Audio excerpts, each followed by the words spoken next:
একটা বিয়ে, একটা ভালোবাসার গল্প আর একটা রাত যেটা সবাই কখনো ভুলতে পারবে না। শেষ পর্যন্ত বাসর ঘরে ঢুকতে জামাইকে কত টাকা গুনতে হলো জানেন? আসসালামু আলাইকুম এভরিওয়ান, কি অবস্থা সকলের? আশা করি সবাই ভালো আছেন। অবশেষে তাদের ভালোবাসার পূর্ণতা পেল।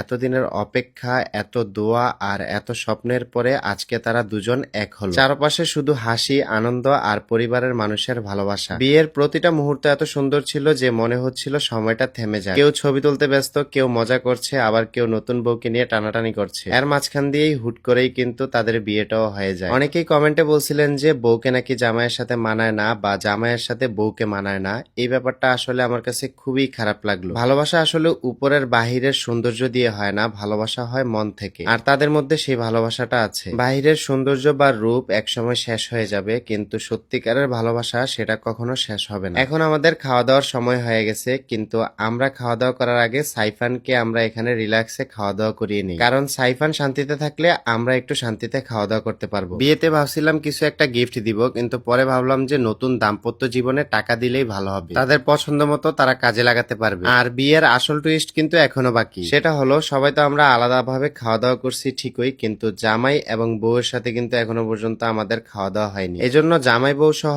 আমরা সবাই মিলে এই আস্ত খাসিটা খাবো। জামাইও একদম জমিয়ে খেলো, মনে হচ্ছিল আজকে ডায়েট টায়েট সব বন্ধ। রাত যত বাড়ছিল মজাও তত বাড়ছিল। একদিকে বউ জামাই লজ্জা পাচ্ছে, আর অন্যদিকে আমরা সবাই মিলে তাদের নিয়ে মজা করতেই ব্যস্ত। তাদেরকে বাসর ঘরে ঢুকতে দিব, কিন্তু এত সহজে কি আর ঢুকতে দিব? সেটা যখন তাদের কানে বারবার সবাই বলতেছিল, তখন সত্যিই তারা ভয় পেয়ে গেছিল। যদিও বা আমার খাসি অনেক পছন্দ, কিন্তু এত বড় খাসি দেখে আমার খাওয়ার রুচিটা আস্তে আস্তে নষ্ট হয়ে যাচ্ছে, কারণ আমি সবসময় এত খাবার একসাথে দেখলে একদমই খেতে পারি না। এর মাঝখান দিয়ে একটা খাসির রান নিয়ে এসে কাকুলি আপু শুরু করে দিছে আমার সাথে মজা। আমিও কি আর ছাড়ার পাত্র কিনা? আমিও সবার সাথে ঠিকই মজা নিচ্ছি। খাওয়া দাওয়ার চ্যাপ্টার ক্লোজ। এখন সবাই মিলে নাচ গান নিয়ে ব্যস্ত হয়ে পড়ে। প্রথম দিন জামাই বউ যেই পরিমাণ লজ্জা পাচ্ছিল, তারা সামনেই আসতে যাচ্ছিল না। দ্বিতীয় দিন একটু লজ্জা ভাঙ্গে, কিন্তু তৃতীয় দিন আজকে তাদেরকে আমরা নিজেরা ডেকে আনি নাই, তারা নিজ থেকেই চলে আসছে নাচানাচি করার জন্য। এই দিনটা আমাদের কাছে খুবই স্মরণীয় হয়ে থাকবে এবং সব সময় আমরা এই দিনটার কথা মনে রাখবো। সবাই মিলে একসাথে হয়ে আমরা এত আনন্দ আর এত মজা মনে হয় না আর কখনো করেছি। দেখতে দেখতে কিন্তু রাত পেরিয়ে ভোর হয়ে গেল। ঘড়িতে তখন বাজে ভোর 5টা। সবাই ক্লান্ত,